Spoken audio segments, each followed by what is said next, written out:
সুযোগ সুবিধা আছে। যেমন এখানে থাকবে না কোনো বস, আপনি সম্পূর্ণ একা। নিজের ইচ্ছা মতো ঘুমাতে পারবেন, মাছ ধরতে পারবেন, যা মন চায় তাই করতে পারবেন। আপনার কাজ থাকবে শুধুমাত্র দেখা যে এই লাইট হাউসের বাতিটা ঠিকঠাকভাবে জ্বলছে কিনা, কখনো বন্ধ হয়ে গেলে আবার অন করে দিবেন। ব্যাস এতটুকুই, আপনাকে আর কিছুই করতে হবে না। সারাদিন শুধু পায়ের উপরে পা তুলে ঘুমিয়ে থাকবেন। কিন্তু মজার ব্যাপার হলো, এত সুযোগ সুবিধা থাকার পরেও এটা পৃথিবীর মধ্যে সবচাইতে ভয়ঙ্করতম একটা কাজ। কারণ এই লাইট হাউস ঠিক একদম সমুদ্রের মাঝে স্থাপন করা হয়। এখানে থাকা অবস্থায় আপনি কারো সাথেই যোগাযোগ করতে পারবেন না। একাকিত্ব আপনাকে সবসময় ঘিরে থাকবে। আরো ভয়ঙ্কর ব্যাপার হলো, প্রায় সময়ই এখানে বেশ বড় বড় ঝড় হয়। সেই সব ঝড়ের তাণ্ডব এতটাই ভয়ঙ্কর হয় যে মাঝে মধ্যে সমুদ্রের পানি এসে টাওয়ারের উপরে উপচে পড়ে। এমনকি এই কাজে মৃত্যু পর্যন্ত হতে পারে। আরো কি কি মহাবিপদ এখানে ওত পেতে থাকে তা একটু পরেই জানতে পারবেন।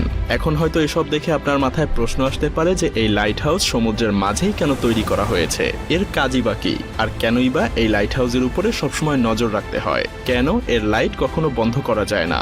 রহস্যময় এই লাইট হাউসের আদ্যপান্ত জানতে হলে আমাদেরকে কয়েক বছর পেছনে ফিরে যেতে হবে।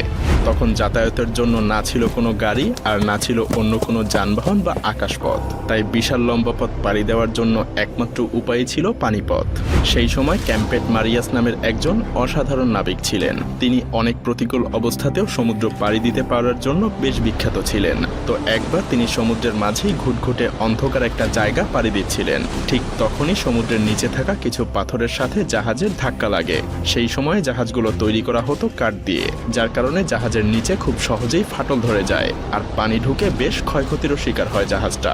এই দুর্ঘটনার পর ক্যাপ্টেন মার্শিয়াস এর সমাধান খুঁজতে থাকেন। তিনি এমন কিছু তৈরি করতে চাচ্ছিলেন যে এই ধরনের সমস্যা থেকে বাঁচানোর জন্য আগে থেকেই জাহাজের নাবিকদেরকে সাবধান করতে পারবে। কিন্তু এখানে মহাদুশ্চিন্তার কারণ হয়ে দাঁড়ায় প্রশান্ত মহাসাগরের বিশালতা। কারণ প্রশান্ত মহাসাগর এতটাই বড় আর বিশাল যে যদি 7টা মহাদেশের সমস্ত ভূমি একত্রও করা হয় তবুও প্রশান্ত মহাসাগরের আয়তনই বেশি থাকবে। হাজার হাজার বছর আগে যখন নাবিকেরা এই বিশাল সমুদ্র পাড়ি দিয়ে যাতায়াত করত, তখন তাদের সমুদ্রের নিচে থাকা কোনো কিছু সম্পর্কেই কোনো ধারণা থাকতো না। এমনকি তাদের সামনে থাকা রাস্তা সম্পর্কেও তাদের কোনো আইডিয়া ছিল না। সেই সময়ে পথ নির্দেশের জন্য কোনো রকম প্রযুক্তি তো ছিলই না, যেটা তাদেরকে রাস্তা চিনতে সাহায্য করতে পারত। মূলত সেই সময় নাবিকদের সমুদ্র পাড়ি দেওয়ার জন্য সূর্যের দিকে কিংবা চাঁদ তারার উপরেই নির্ভর করে চলতে হতো। আর এই দিক নির্দেশনার সমস্যার জন্য চলতি পথে বাড়তি আরো দু একটা উটকো ঝামেলা এসে জড়ো হতো, যেমনটা ক্যাপ্টেন এলিসের সাথে হয়েছিল। একবার ক্যাপ্টেন এলিস তার নাবিকদের সাথে প্রশান্ত মহাসাগর পাড়ি দিচ্ছিলেন। তো একদিন রাতে হঠাৎ করে ঝড় শুরু হয়। পুরো আকাশ ঢেকে যায় কালো মেঘে। আকাশের সব তারাও মেঘের নিচে ঢাকা পড়ে যায়, যার কারণে প্রচন্ড ঝড়ের মধ্যে তারা রাস্তা হারিয়ে ফেলে। যখন সকাল হয় তারা দেখতে পায় বিশাল সমুদ্রের মাঝে তারা হারিয়ে গেছে। তাদের কাছে তখন খাওয়ার জন্য কিছুই ছিল না, না ছিল পানি, না ছিল কোনো খাবার। ক্ষুধা আর তৃষ্ণায় নাবিকদের অবস্থা বেশ খারাপ হয়ে যায়। তারা সমুদ্রের বিশাল পানির মধ্যে থেকেও পানির অভাবে তৃষ্ণায় কাতর হয়ে গিয়েছিল। এমনকি অনেক নাবিক মারাও গিয়েছিল। এরপর অনেক কষ্টে ক্যাপ্টেন তীরের দেখা পায়। এরপরেই মূলত লাইট হাউস তৈরির যাত্রা শুরু হয়। মিশরের ভূমধ্যসাগরের পাশেই ছিল আলেকজান্দ্রিয়া।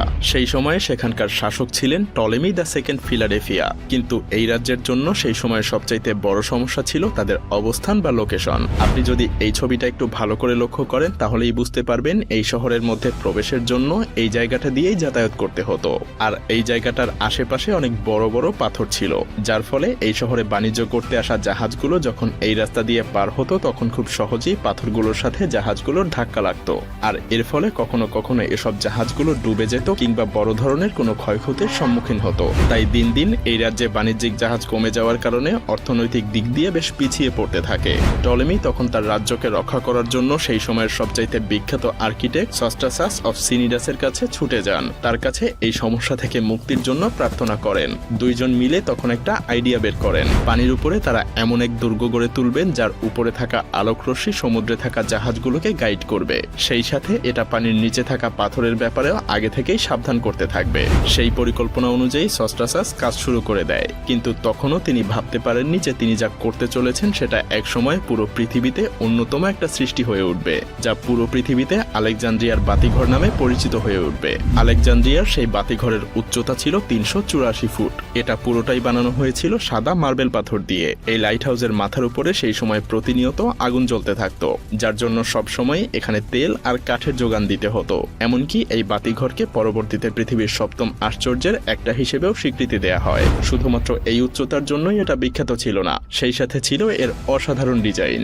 মূলত সস্ট্রাসাস সেই সময় আলোর রশ্মি বা তীব্রতা ছড়িয়ে দেওয়ার জন্য আয়না আর লেন্স দিয়ে একটা ডিজাইন তৈরি করে, যাতে করে এই বাতিঘরের আলো অনেক দূরে থাকা জাহাজের নাবিকদের পথ দেখাতে পারে। তো সেই সময়টাতে যখন এই বাতিঘর বা লাইট হাউসের নির্মাণের খবর ছড়িয়ে পড়ে, তখন নাবিকেরা যেন স্বস্তির নিঃশ্বাস ফেলে, কারণ এখন আর আলেকজান্দ্রিয়ায় আসার পথে তাদের আর পথ ভুল হবে না, পাথরের আঘাতে জাহাজও ভেঙে যাবে না।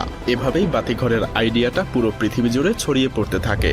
যদিও প্রথমে এই বাতিঘরের ব্যবহার সমুদ্রের মাঝে শুধুমাত্র জাহাজ সাবধানে চলাচলের জন্যই তৈরি করা হতো, কিন্তু সময়ের সাথে সাথে বাণিজ্যিক জাহাজের সংখ্যা যখন বাড়তে থাকলো, তখন সমুদ্রের যেসব জায়গায় পাথরের উচ্চতা সমুদ্রের পানির উচ্চতার কাছাকাছি কিংবা যেখানে অনেক বেশি পাথর থাকে যেগুলোর সাথে খুব সহজেই জাহাজের ধাক্কা লাগতে পারে, সেসব জায়গাগুলোতেও তখন বাতিঘর বা লাইট হাউস তৈরি হওয়া শুরু হয়। যদিও প্রথম দিকে লাইট হাউসে সবসময় আগুন জ্বালানো হতো, কিন্তু এটা ঠিক ততটাও ভালো আইডিয়া ছিল না, কারণ এর জন্য সবসময় কয়লা বা জ্বালানি কাঠের যোগান রাখতে হতো।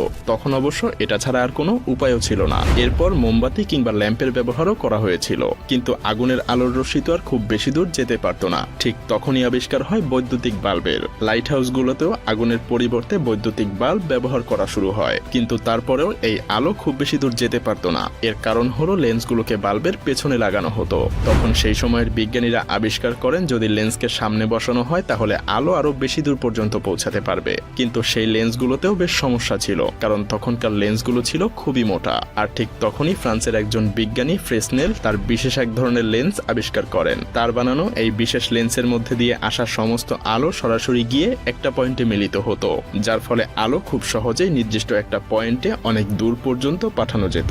বর্তমান সময়ে প্রায় সব লাইট হাউসেই ফ্রেসনেলের সেই লেন্স ব্যবহার করা হয়। লেন্সের এই আবিষ্কার লাইট হাউসকে এক নতুন রূপ দিয়েছিল, যে কারণে এখনো সমুদ্রের বুকে জাহাজগুলো নিরাপদে যাতায়াত করতে পারে। কি লাইট হাউসের ভয়ঙ্কর এই দিকগুলো জানার পরে আপনার বুকের ধুকধুকানি আরো বেড়ে গিয়েছে? হ্যাঁ, আর এজন্যই কোনো স্বাভাবিক মানুষকে এত পারিশ্রমিক দেওয়ার পরেও নির্জন এই লাইট হাউসে